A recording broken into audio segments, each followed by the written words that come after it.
Number 10. Monster Society of Evil. The very first supervillain team to appear in the comics all the way back in 1943's Captain Marvel Adventures number 22. Many of these villains mentioned will be talked about later in a lot more detail, but I thought this team was worth mentioning as a whole first. When Mr. Mind first came to Earth 2, he organized his first team of evildoers, including Mr. Who, Neola, Ramulus, and the Dummy. However, this was just one iteration of the team, as it was later revised in the Earth S universe to include beings from other worlds such as Goatman, who had been his first minion, Evil Eye, a hypnotic monster, and the Crocodile Men of the planet Punkus. The most villainous combination of this team though is when Mr. Mind enlisted the help of Mr. Atom, King Kull, Ogar, and Black Adam to plan an all-out attack on the Rock of Eternity alongside the inhabitants of 247 worlds who were being forced to work for them.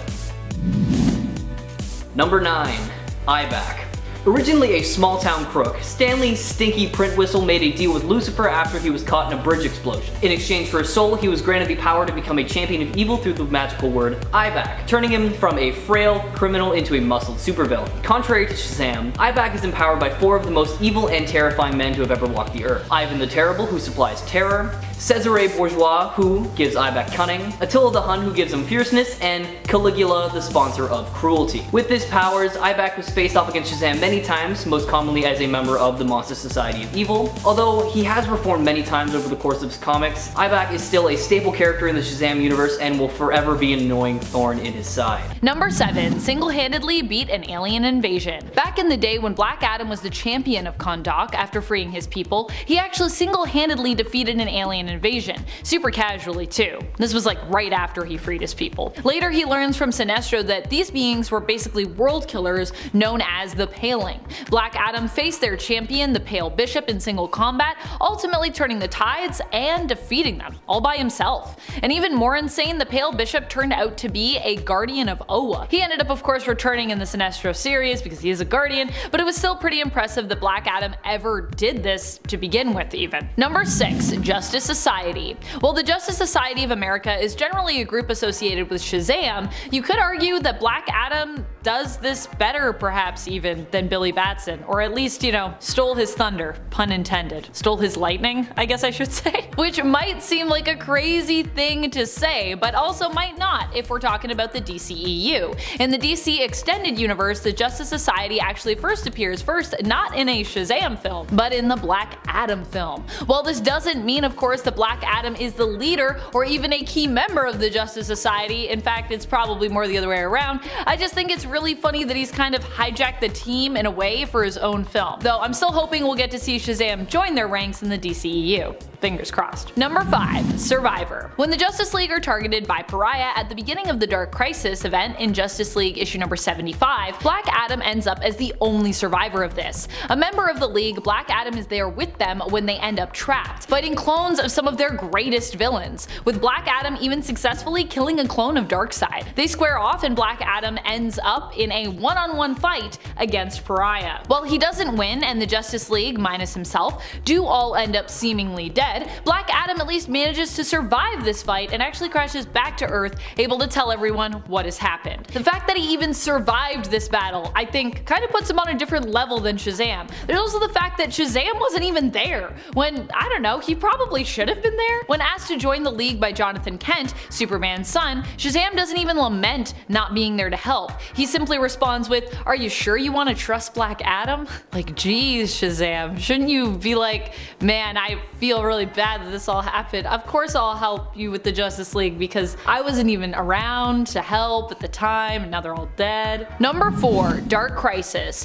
During the Dark Crisis event, Black Adam was left as the last man standing as part of the Justice League. For a short time he decided to take up the role of leader, but this really only lasted a few issues as he realized all the young heroes weren't really at the level that he needed them to be. Ever a believer in strong leadership, he realized he needed to join up with a team who understood what it took to get things done when the whole world, nay, the whole multiverse, was at stake. So he left and joined back up with the Legion of Doom. Now, some might see this as a negative, as proof that Black Adam is not as good as Shazam because he didn't choose to stay with the League. But the way I see it, Black Adam is actually trying to 1. Stop Deathstroke, which is honestly super important at that time, and 2. Save the world, and he sees that having squabbles about the right way to do that is really only distracting from actually getting that job done. Based on where he was at, I think he he made the right call ultimately, and while the Legion did succumb to the infection of the cosmic darkness, Black Adam would live to see another day. He would end up rejoining the League after they saved him, which also gave them an opportunity though to get a better scan of the infected Deathstroke and his darkness-infected army. Number 3. Willing to do what needs to be done. While his plan in Dark Crisis didn't quite work out as he'd hoped, there are many times that Black Adam's willingness to take the less savory route has paid off. I mean, it worked out for him way back when he became the defender of Kahndaq, known as Mighty Atom, but also even worked out for him when he was temporarily freed from imprisonment to help a group of heroes defeat the Frost King. This was way back in the days of the 10th century and took place in the comics in the crossover story Endless Winter, which crossover through a lot of stuff. Back in the 10th century, the Frost King threatened the entire world, and as such the wizard Shazam, known as Mamaragan, petitioned to free Black Adam temporarily so that he might lend his power to the fight. The wizard agreed, and in the end it was Black Adam who was able to find a way to draw the Frost King out so he might actually be defeated back then, by targeting his human family. Something that the then Justice League of old disagreed with, but in the end Black Adam's plan ultimately worked. Number 2. More mature. While Billy Batson in his Shazam form has the wisdom of Solomon to call upon, he is still, at the end of the day, a kid. Granted, this doesn't always mean that he makes the wrong call. In fact, sometimes his childish naivete and his somewhat immature nature actually help him to make the right calls. But still, at the end of the day, you don't want your superhero to be a kid inhabiting the body of a superpowered adult, do you? That sounds at times like it would be, I don't know, a recipe for disaster. Like when he got back at a family whose kids were basically mistreating his foster brother by wrecking their car, like literally destroying it. Not very super heroic, Billy. However, it also depends on who is writing Shazam or Captain Marvel as to how his maturity levels and mentality is portrayed while in a superhero form. There is a given with Black Adam though. He never has the mentality of a child, for better or for worse, and in most cases I would actually say this makes him a stronger character and definitely gives him more of a ruthless edge in comparison. Number 1. Toss Shazam in the ocean. Well, this Black Adam is no longer considered part of the main continuity, or I don't know, maybe he is, because now all the continuities are kind of one and all alternate futures are basically like Elseworlds in the DC multiverse at the time of this recording anyways. This version of Black Adam, main continuity or no, certainly bested Shazam and Billy Batson in one foul swoop. Back in the 1970s Shazam series, in issue number 28, Black Adam uses Shazam's own magic word against him, managing to put him in the path of his own lightning. After transforming him back to Billy Batson, he ties him up and then tosses him in the ocean. Though admittedly, this is after Shazam did punch Black Adam hard enough to cause him to travel 200 years into the past, which Shazam then follows him to for some reason. Oh, the 70s, what a weird time. This whole fight is all over the place, but I kinda love it. Number 10. Experience. Ultimately, what a lot of people point to when they say that Black Adam is better than Shazam is that he's much more experienced. Black Adam is of course, fully grown adult and has been alive for a long time, whereas Shazam is still a kid who simply masquerades as an adult, or, you know, depending on which version of, I guess, Shazam we're talking about. Black Adam is also a man with years of experience operating as a vigilante when he acted as the ruthless protector of Kahndaq, and has tons more experience when it comes to his power set and control over his own magical lightning, which currently are both granted to him by the pantheon of Egyptian gods, in contrast to Billy Batson's Greek god pantheon, which is where he gets his powers from. Hence Shazam, which all Shazam fans know. It's an acronym! Number 9. Freed the people of Kahndaq. When it comes to Black Adam's origin, he actually got a better one than Shazam in my opinion, at least a better retconned one. As it stands, Black Adam in the Prime Earth continuity ended up freeing the people of Kahndaq who had become enslaved. However, the cost of doing this was great, because Amun, his nephew, was actually granted the powers of Shazam and wanted to use them to free Kahndaq peacefully. However, Adam was worried that this plan would not work, believing that their oppressors must be eliminated. So he was forced to kill his nephew in order to take the power of Shazam solely for himself. He also had the power of Shazam because, you know, you can share with people, but yeah, he wanted it all for himself, becoming Mighty Atom. As hard as this was for him, he felt the sacrifice was for the greater good. And while we'll never know what could have happened had they tried to free Kahndaq Amun's way, we do know that Adam's way ended up working, with him becoming known as a hero for the nation until he went against the Council of Eternity and was imprisoned. Of course, Kahndaq didn't know that, All they knew was he just disappeared. Number 8. Origin. This origin for Black Adam perhaps makes him a more interesting character than that of Billy Batson. He's definitely more complex, way less wholesome, and even sometimes kinda evil, but this also makes him more well-rounded. With Black Adam's story, there is great sacrifice, conflict, and moral dilemma.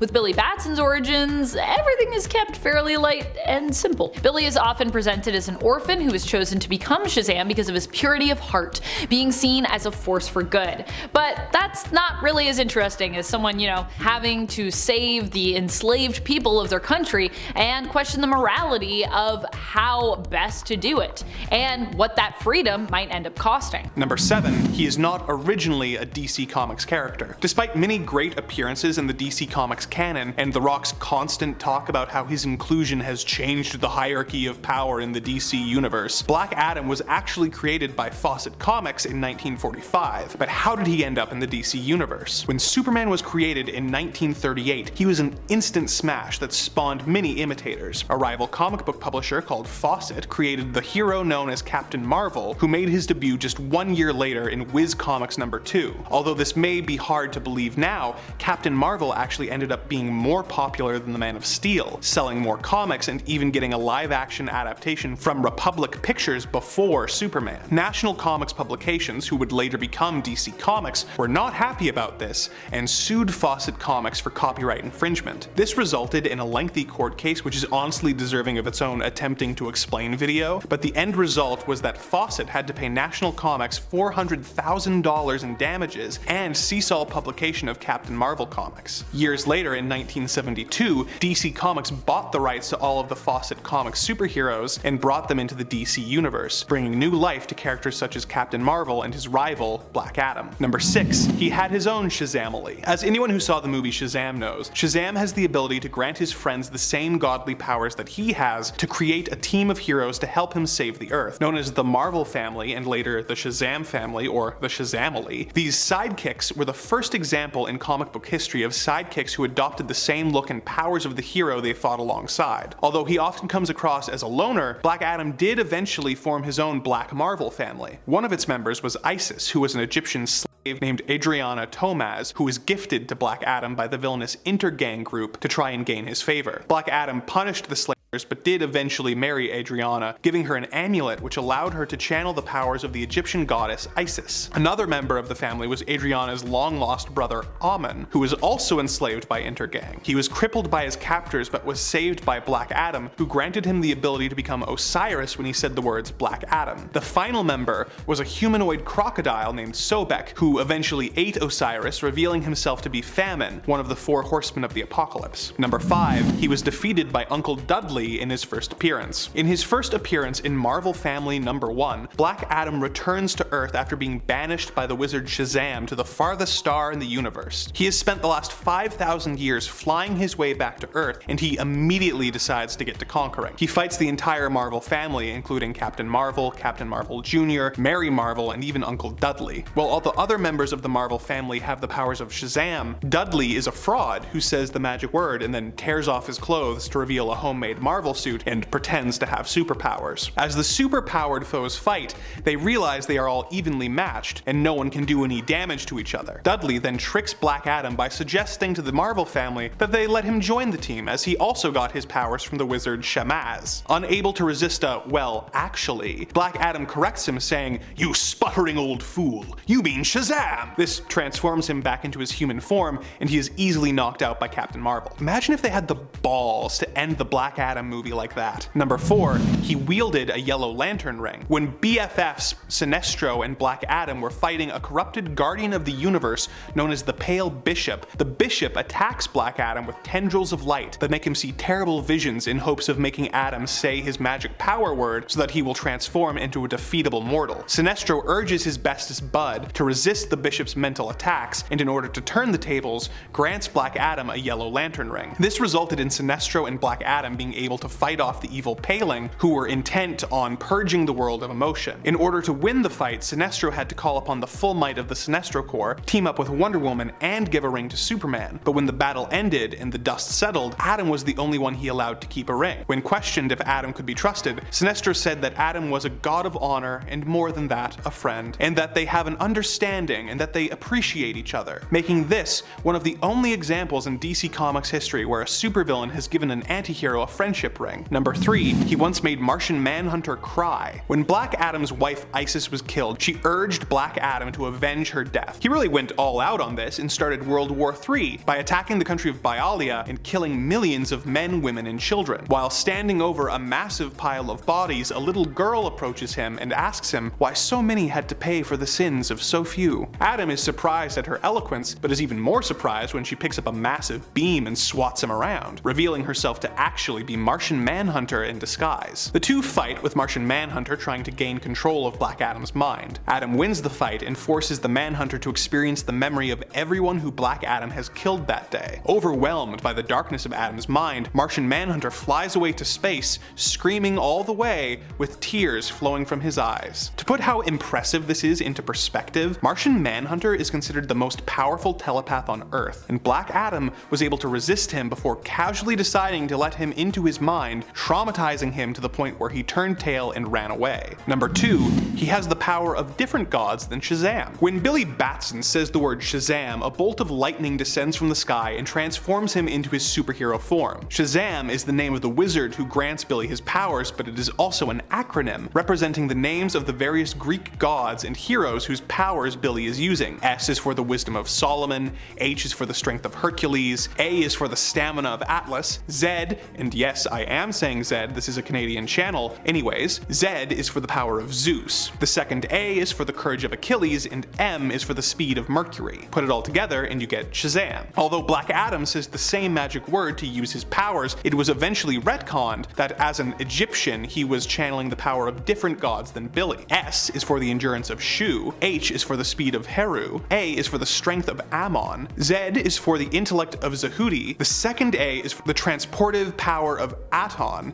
and M is for the courage and healing of Mehen. Sorry if I mispronounced any of those gods' names, I am incredibly white. So, while both Captain Marvel and Black Adam get their powers from the same wizard named Shazam, they are channeling completely different gods. Makes you wonder what other religions' gods and heroes would be channeled depending on the champion's nationality. Number 1, he once had a different magic word. When Billy Batson cast a spell on his old enemy that changed the word that would unlock Black Adam's power, all seemed lost for the anti-hero. In order to transform, he had to borrow power from the bones of his beloved Isis, which was an issue as he was also trying to find a way to bring his wife back to life. This meant that he was severely limited in how much he could use his powers, as if he drained all the powers from his wife's body, he would not be able to bring her back. In order to find a way to find the right word and reclaim his power, Black Adam went to Billy's hometown of Fawcett City and began wandering the streets simply saying the name of whatever he saw out loud. When that proved fruitless, he went into a soda shop for a break and saw the soda jerk preparing a delicious looking drink called a chocolate egg cream. A curious Adam asked about the drink, and the soda jerk explained the drink and how to make it. Impressed, Adam declared that he would like a chocolate egg cream, at which point a lightning bolt descended from the sky and transformed the anti-hero into his superpowered form. Black Adam regained his powers, but for a while had to yell chocolate egg cream in order to use them. Number 10, Adam Smasher. Black Adam has two things he seems to be really good at: taking lives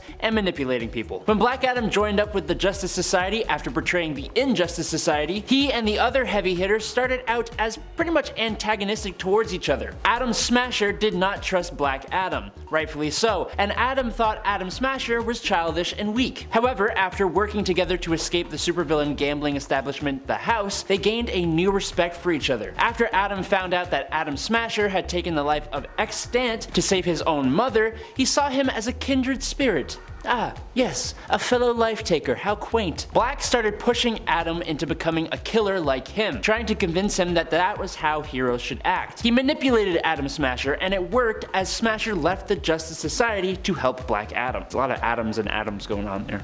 Not good. Number 9, Shazam. In nearly every iteration of the character, Black Adam has known that Billy Batson and his family and friends were children and teenagers that were transformed by magic. But if you think that has ever stopped him from trying to bring their lives to an end, well, you'd be wrong. In their first encounter with Adam, he bound and gagged both Billy and Freddy and threatened to end their lives later. Luckily, Mary Marvel and Uncle Marvel freed the boys. In the Bronze Age first appearance of Black Adam, he forces the lightning to strike Shazam and transform him back into Billy. He then binds and gags the boy again and throws him into the sea. This time Billy swam to shore and is saved. In another continuity, Adam wasted no time seeking out the wizard's new champion once he was revived, and upon learning of him, Black Adam threatened to take out his 6 foster siblings if Shazam did not relinquish his power. It was Billy's other decision to empower his siblings and create a Marvel family that actually saved the day. Number 8, Mary Marvel. Mary Marvel has long been considered one of DC Comics' most wholesome characters. After losing her powers though in the trials of Shazam, Mary later encountered Black Adam, who was dealing with his wife's death. After realizing that Mary was powerless, Black Adam instead imbued her with a portion of his power,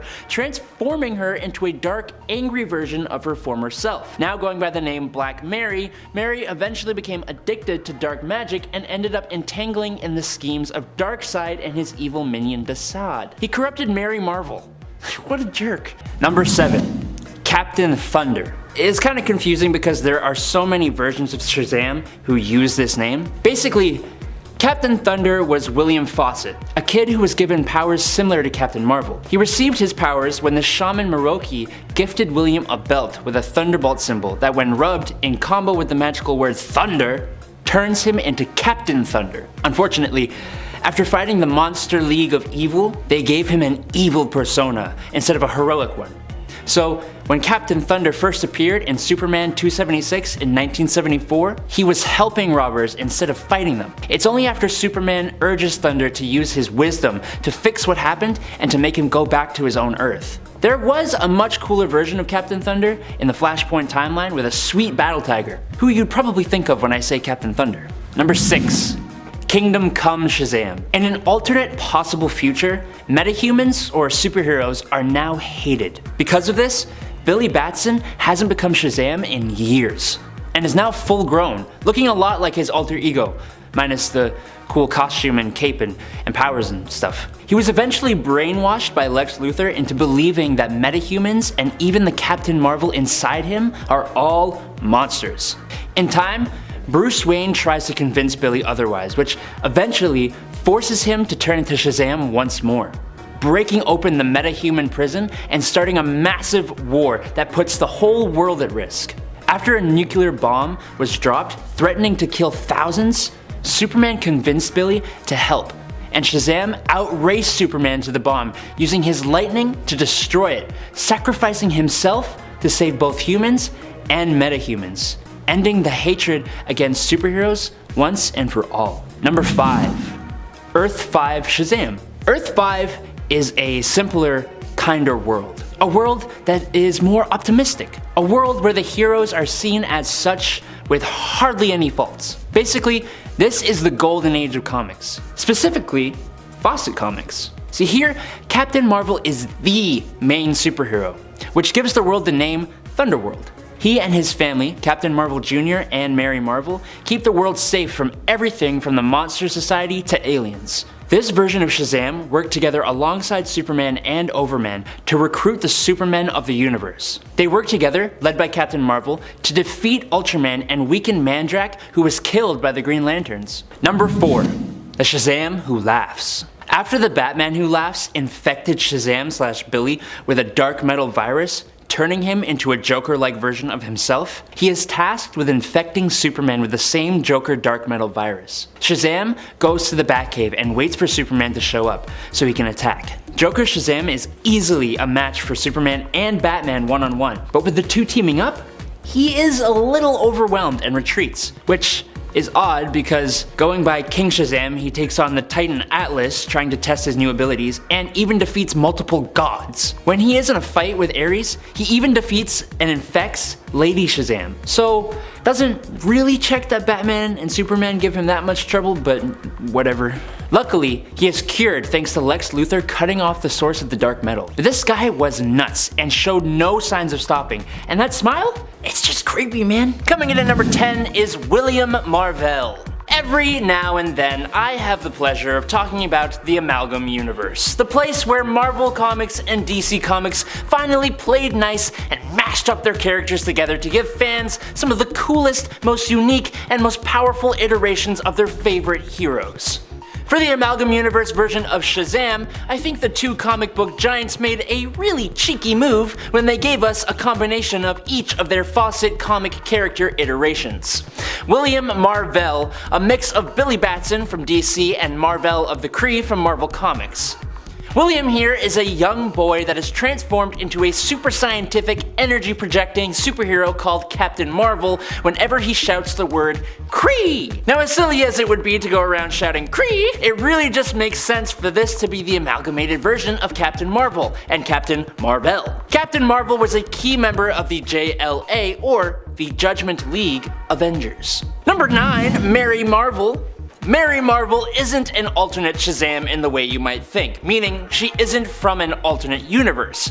Instead, Mary Marvel is part of the Shazam family, arguably one of the favorites of that family. Mary Bromfield was one of several children adopted alongside Billy Batson. In other continuities, she is eventually revealed to be the twin sister to Billy, but just like DC said with their continuity, you can choose whichever one you prefer to believe in. Mary eventually is given powers by her brother Billy and becomes Mary Marvel, or Lady Shazam, fighting alongside Billy/Shazam. Eventually, Mary herself became the new champion of Shazam and gained all the power that Billy once held while he became the guardian of the Rock of Eternity. Mary is one of the longest lasting members of the Marvel family, and as such, she is one hell of a version of Shazam. Coming in at number 8 is Freddie Freeman. If we're gonna include Mary Marvel on this list, Lady Shazam, we have to include Freddie Freeman. Freddie is the best friend of Billy Batson, and arguably the second most beloved member of the Marvel family. Freddie was one of the first people surrounding Billy to be also granted the powers of Shazam.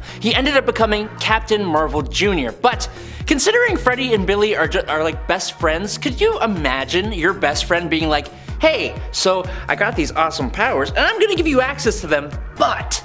and I know you're my best friend, but you have to call yourself me Jr. and be my sidekick. Sorry, loser. I'd be so mad, but at the same time, Freddie did eventually become the next Shazam in the awesome Trials of Shazam story. And I honestly dig the long-haired blonde Shazam. He looks awesome, and he honestly did a pretty good job holding the title. Number 7. And at number 7, he killed a Yeti. In 2007, we got a tie-in story from the 52 series titled World War III. It was a 4-issue miniseries that explored what 52 was initially intended to focus on. That series kind of started to evolve into a different direction than DC initially anticipated. Now, in World War III, the focus is Black Adam and his uncontrollable rage towards humanity after his family was murdered, with the superhero community rallying together to try to stop his rampage. We'll be talking a bit more about some of the actions that he takes during that story later on our list, but for the purpose of this number, spoiler time, Adam ends up being depowered by Zatanna and Captain Marvel, aka Shazam. When he's in the Himalayas, now with a beard and long hair, he finds himself crossing paths with a Yeti. And what does Adam do to this Yeti? Well, obviously he beats it up. He yanks out its intestines and then uses his intestines to rappel down a mountainside. I mean,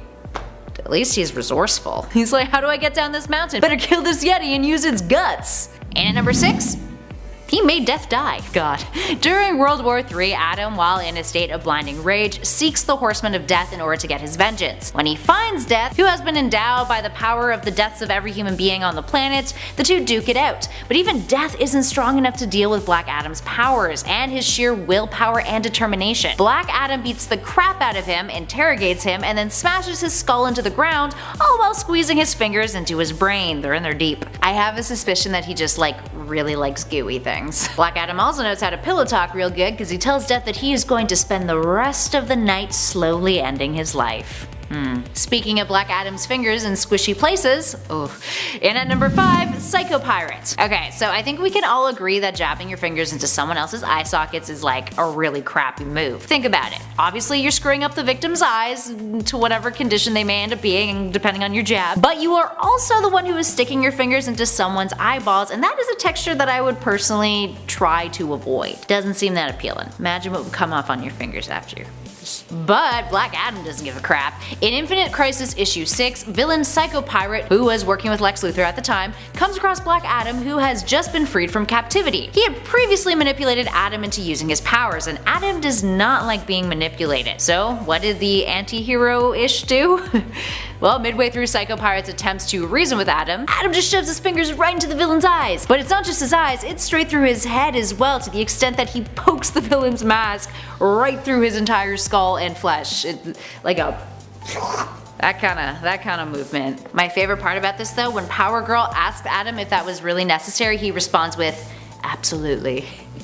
Just dead serious, absolutely. He's got a bloodlust. And at number 4, he punched a hole through Terra. And we're talking the character, not the planet here, friends. Adam has a thing for punching holes through people. Like, this is a reoccurring trend. During the World War III story event, Black Adam had wiped out an entire nation, more on that later, so naturally a couple of superheroes had some beef with the magical villain. One of those heroes was Terra, who despite having a whole lot of confidence in standing up to the anti-hero now villain, she found herself probably filled with great regret in doing so when Adam slammed his fist right through her chest. Or rather, she found herself filled with great fist and ruptured organs. Ugh. Everything is wrong about this number. Moving on to number 3, he ordered the death of a dictator. Execution time. Back when Black Adam was working with the Justice Society of America, they ventured to Kandak in an attempt to liberate the country. The country is being ruled over by a dictator called Assam Muhannad. After ravaging the infrastructure of Muhannad's regime, they find the dictator himself. So what does Adam do? Well, in JLA issue 56, he edges on his teammate Atom Smasher to murder the dictator, tossing the dictator underneath of the hero and telling him to execute him. It's worth noting that in the New 52, Black Adam's ties to this country are very important to his stories and his motivations. It was revealed in the JSA series that Kandak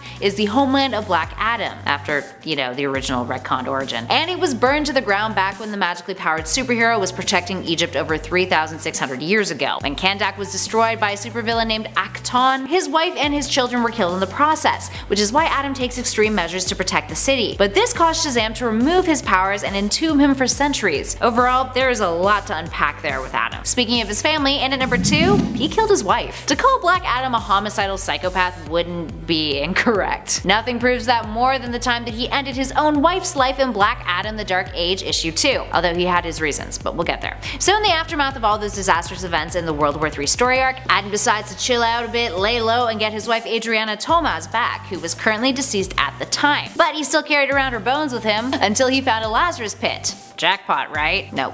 Turns out that dropping someone's bones into a Lazarus pit to bring them back to life has some pretty bad side effects. Now, despite being reunited with his love, he realized something horrific was happening. Her body was slowly decaying. So in order to spare her from any more suffering, he killed her. Sure, it was an act of mercy and a kill that he claims to have committed out of his love for her. And she clearly wasn't complaining about it, but still, the whole situation along with how Tomaz looked at the end, definitely something our eyes could have done without seeing. And finally, in at number 1, he destroyed a whole nation. Like, no joke. I actually kind of hinted to this earlier on this list. Now, as you can gauge from the rest of the numbers on our list, Black Adam played a pretty big role in 52, and World War III was his narrative. It's all about Adam seeking to avenge his family sick with grief. In 52 issue 45 though, he takes things a little too far. And by a little too far, I mean he destroyed an entire nation called Bayala. So remember how we mentioned that Adam was hunting for the Horseman of Death? Now prior to finding him, his search brought him to Bayala. And in a fit of rage, Adam burns it to the ground while looking for death, blaming the nation for being partially responsible for his family's demise. He exterminates the entire population of 2 million citizens. Death would feed on all of the slaughter and get stronger because of it, but as we mentioned earlier, he was still no match for Adam and his grief. This would prompt several heroes to try to hunt Adam down and prevent his rampage from spreading across the globe, including the likes of Terra, who he punched a hole through. Dealt with her by deploying one of his favorite party tricks, punching his fist through her body. Full circle, people. Oh, Adam. Number 10. He has two different origins. Despite an ever-shifting continuity, most major DC characters tend to have pretty consistent origins. Batman's parents always get shot in an alley, Superman is always sent to Kansas from the dying planet of Krypton, and Hal Jordan always gets his power ring from a dying Athens sewer. Black Adam, however, has two very distinct origins. In his original origin, he was an Egyptian prince named Teth Adam, whose good deeds impressed the wizard Shazam. Shazam makes Adam his champion, granting him his powers and making him a superhero. Adam serves Shazam for centuries, but eventually falls prey to the wiles of Shazam's evil daughter Blaze and becomes corrupted, killing the pharaoh and seizing the throne for himself. Shazam strips Adam of his powers, killing him and storing the powers in a scarab necklace. Centuries later, Adam was reincarnated as an archaeologist named Theo Adams, who discovers the scarab and reclaims his power, becoming the main antagonist of Billy Batson, who was the hero Captain Marvel, until weird legal finagling made him adopt the superhero name Shazam instead. In the revised origin, Teth Adam was a slave in the country of Kandak, whose family was killed. Adam eventually escaped with his nephew Amun, and both were transported to the Rock of Eternity. The wizard Shazam made Amun his champion, and Amun and Adam were granted powers to try and liberate Kandak. Though Amun wanted to use their powers to bring peace, Adam wanted revenge against his captors and killed his nephew to gain his powers, viewing it as a necessary sacrifice. He turned against the Council of Eternity and killed all its members save for the wizard Shazam, who defeated him and banished him and renamed him Black Adam. Number 9. He is the ruler of Kandak. Although a former member of the JSA, Black Adam eventually left the team and formed his own team consisting of criminals, morally grey metahumans, and other ex-members of the JSA who had tired of the team's strict no-killing rule. They called themselves Black Rain and began a coup to take out the tyrannical military government of Kandak. Black Adam installed himself as the new ruler/protector of Kandak and began plans to take over other countries in order to reshape them in his image. This plan was abandoned after the JSA fought Black Adam to a stalemate and convinced him to instead remain the ruler of Kandak and live in peace. Number 8. He once moved the moon. When the evil Superman from Earth 3, known as Ultraman, came to the Prime Earth with an evil Justice League, known as the Crime Syndicate, to take over the world, he wasted no time in making himself more comfortable. As an opposite version of Superman, Ultraman gains his powers from kryptonite and is weakened by sunlight, so when he came to Earth, he moved the moon in order to cause an eclipse that would help him remain at his top power levels. He soon came into conflict with Black Adam, who has vowed to destroy anyone who would enslave Earth's people. It was a brutal fight between the two, with Black Adam landing some devastating blows on Ultraman by bringing down his magical lightning on the evil Man of Steel. When Ultraman realized that Black Adam needed to say the word Shazam to bring down the lightning, he grabbed Adam by the jaw and squeezed, breaking his jaw. He cast Black Adam aside into the ocean, where he was saved by Black Manta and taken to Lex Luthor, who worked to revive him. Once revived, Black Adam and Sinestro pushed the moon out of the way of the sun, thus allowing Ultraman to be weakened and defeated. Number 7. King Kull. The brutish caveman who ruled the race once known as the Submen, a race that lorded over humanity until they were overthrown in a revolt back in prehistoric time. Being the last of his kind, King Kull survives in suspended animation, awakening in modern times to attempt to become its ruler once again. He fights with Shazam multiple times throughout the comics and is always seen as a massive threat due to his immense size, strength, and the strange technology that he brings with him into the modern era, such as his sin bombs. Sometimes he's enough of a threat that even the Justice League of America must intervene to help bring him down. Usually a member of the Monster Society of Evil, Kull has appeared many times throughout the years, although ever since the Crisis on Infinite Earths reboot in 1985, he hasn't appeared in a mainline comic story since. To tide yourself over until his big return into the Shazam universe, why not check him out for yourself in his first appearance, Captain Marvel Adventures number 125 from 1951. Number 6. 7 Deadly Sins. Referred to as the 7 deadly enemies of man in the Golden Age of comics, the 7 deadly sins are villainous representations of the sins outlined in Christianity, with slight name changes to fit the younger audience, being pride, envy, greed, hatred, laziness, selfishness, and injustice. However, most modern appearances of these villains use their actual original names. Trapped in cartoon-like statues by the wizard Shazam, the 7 deadly sins have escaped their stone prisons many times thanks to the help of the other villains. However, they always seem to end up back as statues. When Spectre destroyed the Rock of Eternity and killed Shazam, the sins were released and wreaked havoc on the world until the Rock was rebuilt and they were captured and imprisoned once more. However, not all was back to normal, as Shazam was still able to hear them in his thoughts and they tortured him in his head. Pride, being the most powerful and dangerous of all the enemies, represents the desire of one to be more important and attractive than others. Envy represents one's jealousy over others and a desire to deprive a man from something he loves. Greed represents insatiable ambition and the desire to possess more than one needs. Anger represents uncontrollable feelings of hatred and violence. Sloth represents laziness and apathy. Gluttony represents overindulgence and overconsumption of anything to the point of waste. And of course, lust represents excessive desires or thoughts of sexual nature. Number 5, Lady Blaze. Having worked behind the scenes for a very long time, this red-skinned demoness is not one that you should take lightly. Disguising herself as Angelica Blaze, the Metropolis nightclub owner, Blaze later appeared in Fawcett City, where she took a new mortal guise as a mob boss. Her plans for the city and the Rocket Fraternity connected to it were, however, quickly foiled by Shazam and the Marvel family. Interestingly enough, she's actually the one who corrupted Black Adam and led him down the path that you see him on now. With her arsenal of demonic abilities, we've seen Lady Blaze go toe-to-toe many times with the members of the Captain Marvel family and other DC heroes such as Batman. Check out this truly twisted demoness for yourself in her first appearance in 1990's Action Comics number 655. Number 4, Sabbac. Known as Timothy Carnes, he was granted powers by the demonic forces of hell in order to challenge Shazam and become his dark opposite. Drawing his powers from Satan, Aim, Belial, Beelzebub, Asmodeus, and Kratos, Carnes just needs to say the magic word Sabbac and he transforms into a hulking demon with super speed, strength, fire breath, and pyrokinesis. Sabbac battles Shazam multiple times throughout his career, always on even footing with his rival right up to the point where,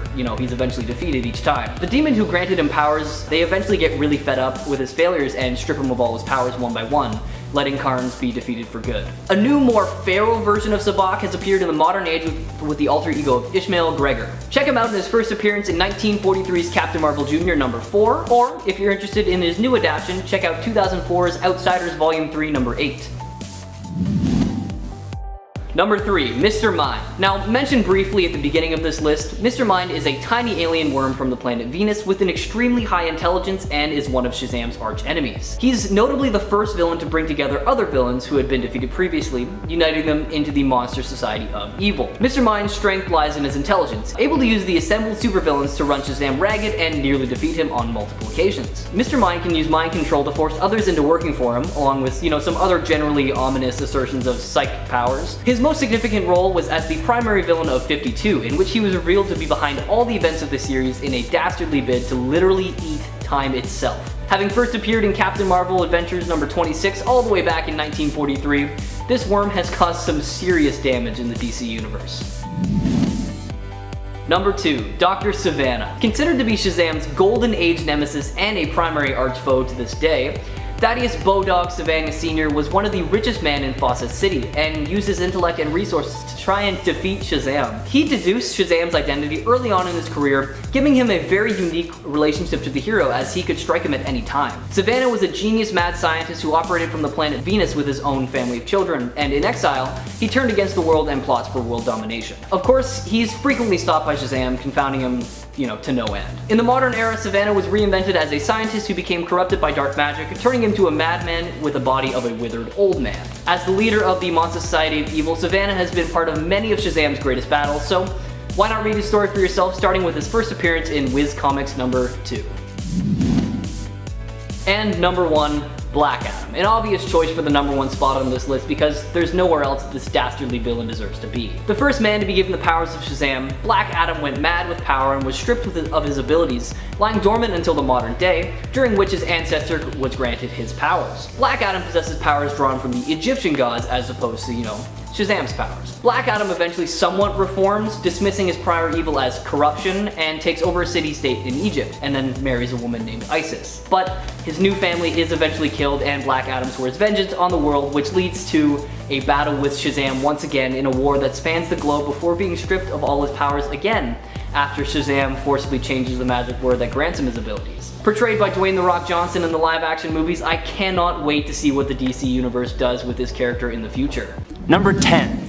Distant Fires. In the world of the one-shot comic Superman Distant Fires, nuclear war has thrown the world into Armageddon, with the resulting radiation actually robbing the superheroes of their powers. The Billy Batson of the story is actually still able to practice transforming into Shazam, but this only works for short periods of time, and each time it happens, it actually damages the Earth. When Superman turns out alive, Billy is a little less than thrilled, as before the war, he was always playing second fiddle to the Super Boy Scout. His feelings of resentment intensified to a new level though when Clark Kent and Wonder Woman fall in love, as Billy had the hots for her. This drives him to the dark side, and he joins the side of the evil mutants, even taking pleasure in killing Wonder Woman. This enrages Superman, and the two battle on top of a volcano. After his own power betrays him, Shazam is struck down by his own lightning bolt, and Superman throws him in the volcano. Nasty way to go. Number 9. Injustice Shazam. In the Injustice storyline, young Billy Batson is somewhat persuaded and bullied to be part of Superman's new regime. After several not so great decisions from Superman, including his killing of Lex Luthor that Billy aided in, Shazam turns against Superman when he decides to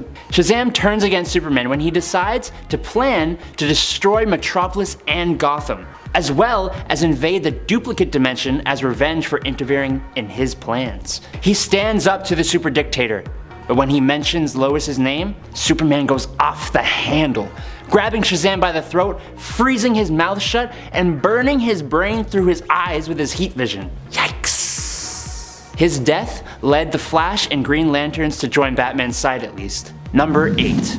Just Imagine's Shazam was named Robert Rogers. And instead of turning into a handsome black-haired hunk, when Rogers yelled Shazam, he turned into a big pink demon. He gets a magical power boost, demon wings, super strength and durability, and a lovely bone necklace. Unlike being powered by the wizard Shazam, he's actually powered by the wizard Merlin of King Arthur legend, and tasked with defeating Morgan Le Fay, which is kinda cool. Fun fact, this story was actually written by Marvel's Stan Lee.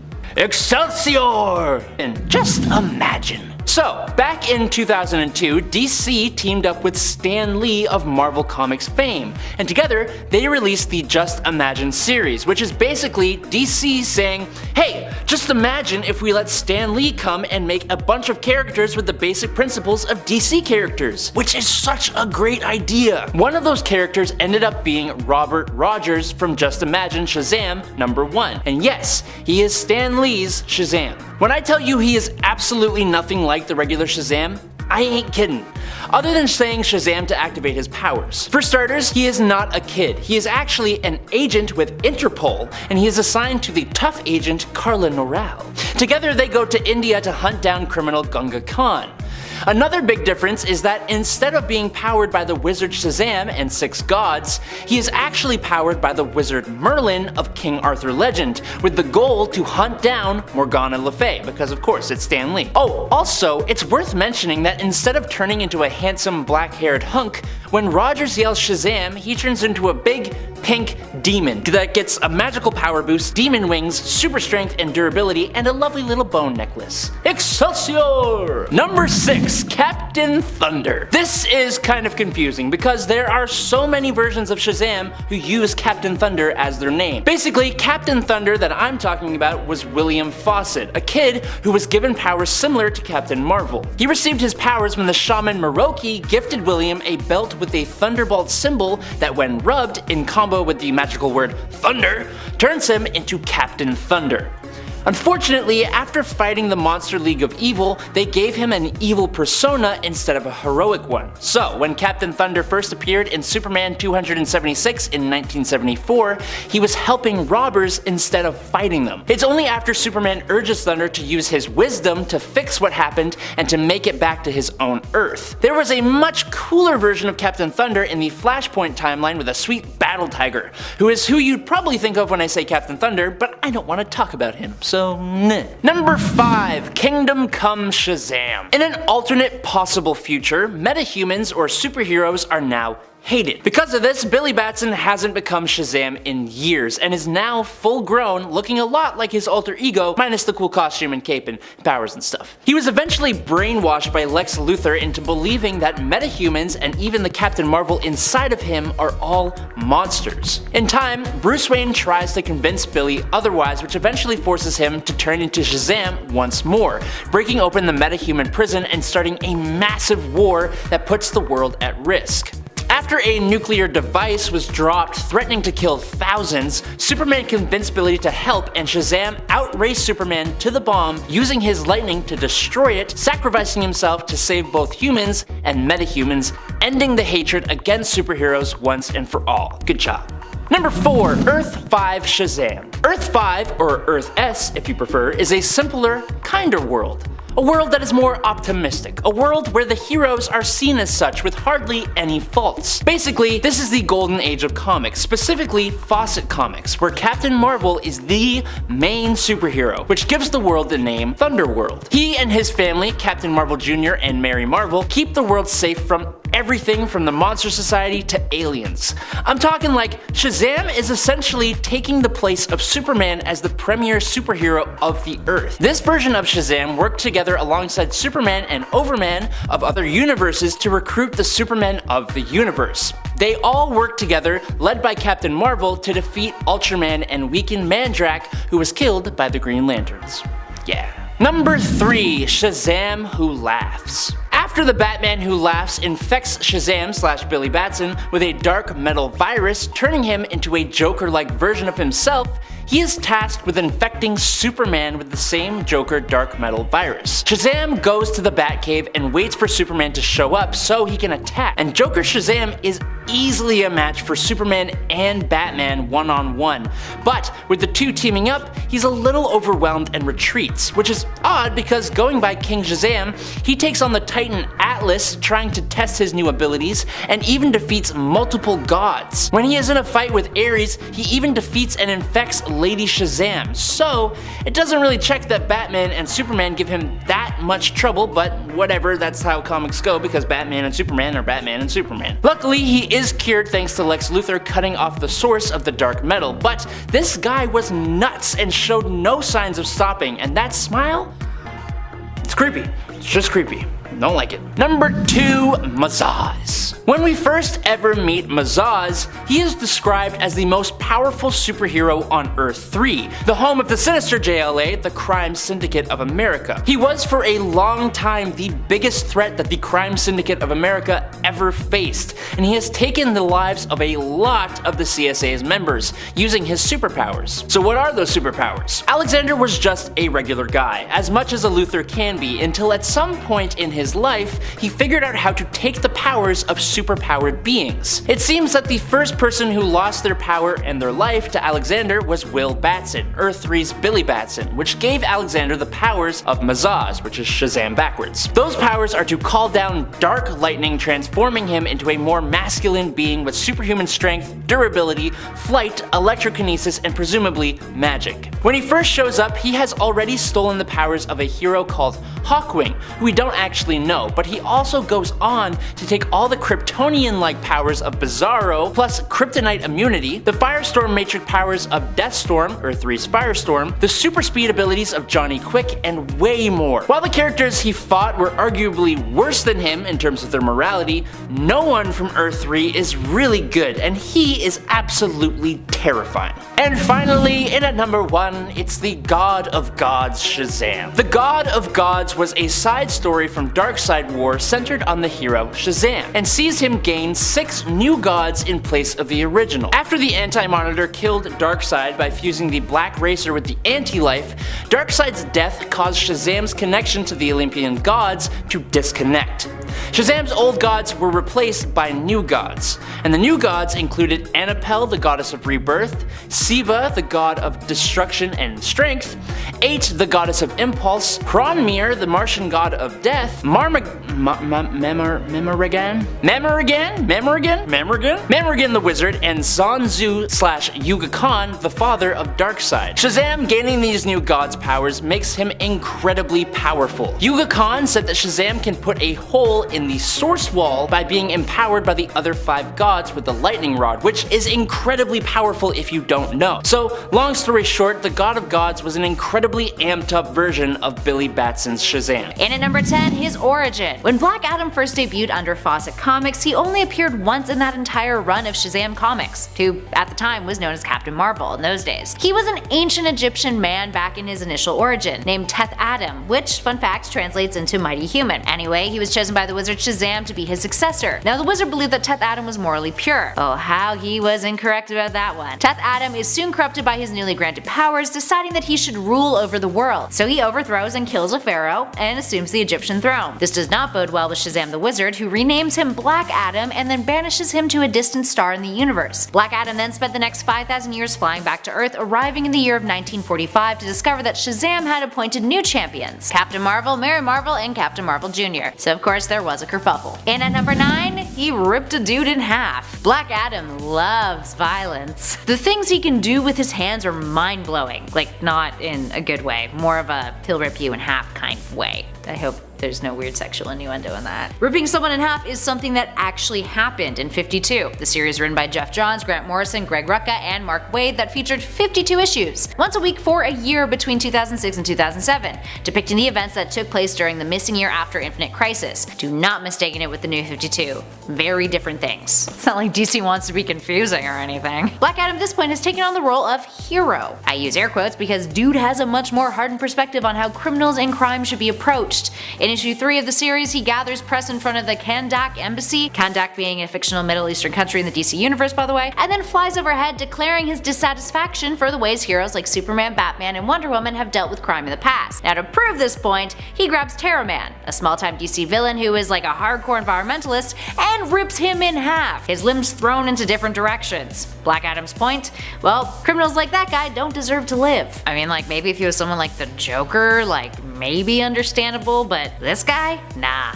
Anyway, this is a running theme with Black Adam. He stands by his extremist opinions and he is very, very committed to them. And at number 8, Ah-Man. Black Adam has had his fair share of retconning over the years, as we previously mentioned. His origin story was revisited again during the New 52, in which Billy Batson witnessed the beginnings of his foe's origins, which follows the story of Ah-Man, a Kandaki boy who lived a life of slavery and abuse in ancient times. His uncle was Black Adam, who just was Adam back then. Adam would help the boy escape slavery and they would encounter the wizard Shazam. It was revealed that the wizard had selected Ah-Man instead, and during the escape, Adam had been badly injured, so Ah-Man used his powers to heal his uncle. Ah-Man wanted to use his powers to help others and cure his former slave masters of their evil ways, but Adam was like, he wanted vengeance. Adam killed Ah-Man when Ah-Man attempted to summon lightning to transform himself, with his death happening off panel, but Adam calling it the boy's sacrifice, telling Billy Batson that he'd go to any lengths to free this world from those who enslave it. Intense. Kills his nephew who's a child. That's bad. We got some more murder coming in. Number 7. Assistants. Dr. Sivana is part of the reason Black Adam came back in the first place, so he will receive no praise from me. But could he not have at least tried to save his assistant? In Justice League number 11, seeking out the ancient tomb of Teth Adam, Sivana eventually came across what he'd been looking for.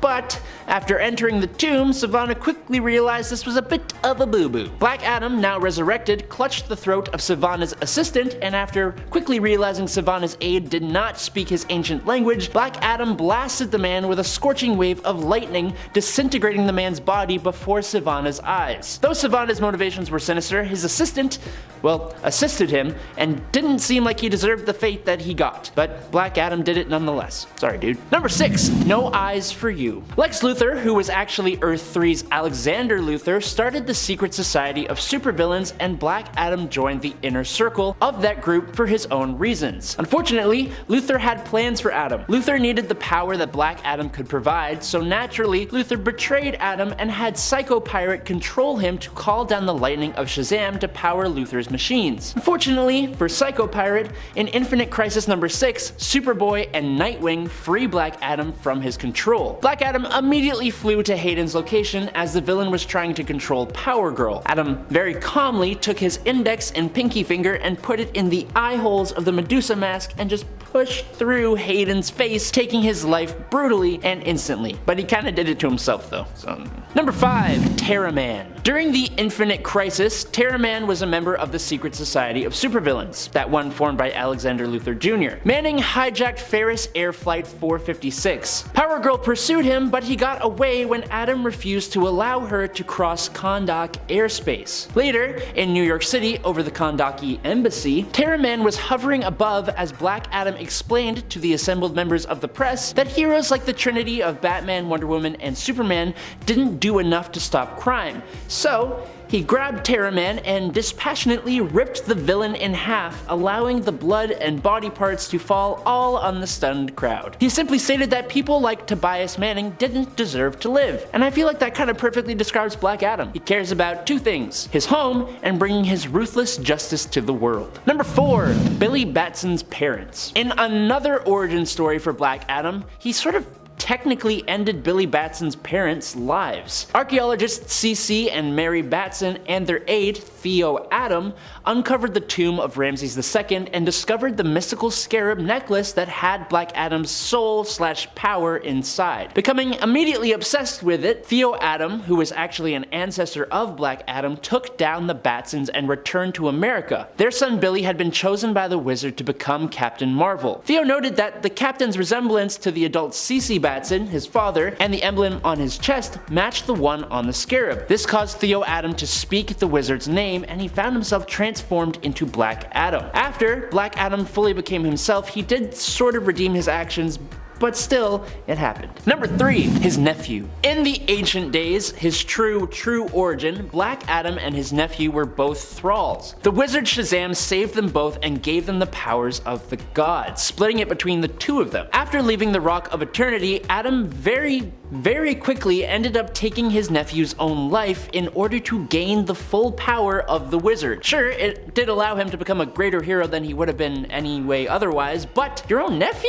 I don't know, he's a bit irredeemable if you ask me, and we're only at point 3. Number 2. World War III. After the destruction of the Black Marvel family and Black Adam's rampage, which we will talk about in just a moment, the heroes of the world banded together to stop him as he went from country to country. The enraged Adam proved to be a powerful foe, which was only made way more powerful thanks to the fact that Shazam, Superman, Wonder Woman, Aquaman, and Batman weren't around to actually help anybody. Adam severely and ruthlessly beat down and even took the lives of several of the world's heroes, notably punching a hole through the chest of Terra of the Teen Titans, which was just super unnecessary. The unrelenting brutality of his attacks, never pulling his punches, and going through anyone who stood in his way was different than anything the heroes had experienced before, and the battle only ended when his powers were taken from him as punishment for his actions. Number 1. Bialia. Alright, so how the hell did we get to a World War III scenario caused by Black Adam in the first place? Well, technically, it was actually caused by the science squad of Oolong Island, who created the 4 Horsemen of Apocalypse for the express purpose of taking down the Black Marvel family. They should have known better, to be honest, but here we are. After the death of Isis and Osiris, Adam's direct family, he hunted the 4 Horsemen of the Apocalypse to take revenge. This brought him to the country of Bialia, and when he couldn't find the Horsemen, his rage and frustration got the better of him, and he essentially attacked the whole country instead. Adam's rampage ended countless innocent people's existences. It was easily his most terrible act, as they had done absolutely nothing wrong. He was just blinded by cold, hard rage.